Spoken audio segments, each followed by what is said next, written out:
All right, welcome to The Explainer. So, Sean Diddy Combs' defense team just dropped a bombshell, a dramatic plea to get him out of prison. Today, we're going to break down their new legal filing and figure out exactly how they're arguing he should walk free after his sentencing this October. Okay, so they lead with this really powerful image of his time in jail. I mean, think about it. He has not breathed fresh air in nearly 13 months or felt sunlight on his skin. This isn't just them describing his day. No, this is a very deliberate move. It's an emotional gut punch meant to frame their entire argument before they even get to the legal stuff. The message? His real punishment has already happened. So what are they actually asking for? It boils down to this number, 14 months. They want a sentence of no more than 14 months. Now, considering he's already been locked up for about a year, you do the math. That means he could be a free man almost right after the judge makes a decision. Wow. Okay, so how on earth do you argue for what is basically time served when you're facing some pretty serious convictions? Well, his lawyers are smart. They've built their entire case on two main pillars, two big arguments. And here's their first big argument. They're basically saying, look, whatever sentence the judge hands down, it almost doesn't matter. Why? Because the court of public opinion, the total collapse of his business empire, that has already punished him, and punished him severely.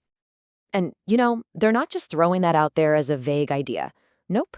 This legal filing gets into the nitty-gritty, outlining the complete and systematic teardown of the brand, the empire, the life that Combs spent decades building. And the filing lays out this just devastating domino effect. First, his business is cratered, leaving over 100 employees out of a job. Then, a huge Hulu reality show that was planned for his family? Canceled. Even his old university, Howard, took back his honorary degree and says they're going to return his donations. And they argue this chaos even spilled over to his kids, costing them their own business deals. It's a picture of total collapse. All right, so that's pillar one. His public life is destroyed. The second part of their argument switches gears. It moves from the public collapse to the private, brutal reality of his day-to-day existence right now behind bars. And his lawyers, they do not hold back here. They call the detention center in Brooklyn one of America's most notorious jails. And then they just proceed to paint this incredibly graphic picture of what they call truly inhumane conditions. And the details they give, they're clearly meant to shock you. They're alleging he's constantly exposed to violence, even talking about a recent stabbing that put the whole place on lockdown. They claim the food can literally have maggots in it and that he has to heat up his own water just to make it safe to drink. And if that's not enough, they say he's on a constant suicide watch, which means he's woken up every 2 hours, all while sleeping just a couple of feet from other inmates with an open toilet in the room. It's a grim picture. So on top of all the punishment they're describing, the defense also wants to show he's focused on rehabilitation. They make a point to say that Combs has gotten sober for the first time in 25 years. And they say he's using his time productively, even starting up a business program to help out fellow inmates. So there you have it. That's the defense's really powerful case for why he deserves leniency. But of course, that's only one side of the story. To really get what the judge is facing here, we have to rewind and remember what the jury actually convicted him of. And this is where it all gets a little more complex, right? The jury cleared him of the absolute most serious charges. We're talking sex trafficking and racketeering. But, and this is a big but, they did find him guilty on 2 counts of transportation for prostitution. And this is what makes the defense's plea so incredibly bold. Think about it. They're asking for just 14 months.